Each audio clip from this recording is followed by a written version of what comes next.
بسم اللہ الرحمن الرحیم نحمدہ و نصلی علی رسولہ الکریم۔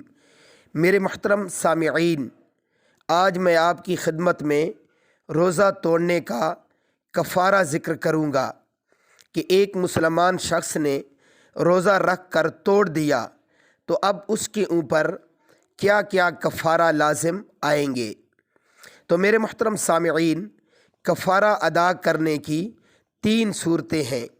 نمبر 1، غلام آزاد کرے، لیکن ان ملکوں میں غلام نہیں ہے اور اب وہ صورتحال نہیں ہے کہ غلاموں کا رواج ہو، تو اس لیے اب صرف 2 صورتوں میں کفارہ دیا جا سکتا ہے۔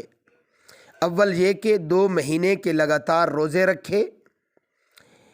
اگر روزے رکھنے کی طاقت نہ ہو تو پھر دوسری صورت میں کفارہ یوں ادا کیا جا سکتا ہے کہ 60 مسکینوں کو 2 وقت پیٹ بھر کر کھانا کھلائے، یا 60 مسکینوں کو فی آدمی پونے 2 سیر گندم یا گندم کی قیمت یا قیمت کے برابر چاول، باجرہ، جوار دے دے۔ تو میرے محترم سامعین، یہ تھا روزہ توڑنے کا کفارہ۔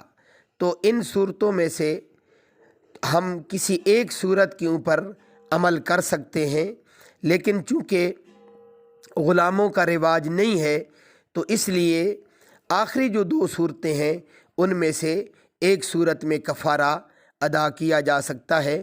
اللہ مجھے آپ کو عمل کرنے کی اور آگے تک پہنچانے کی توفیق عطا فرمائے۔ وآخر دعوانا ان الحمد للہ رب العالمین۔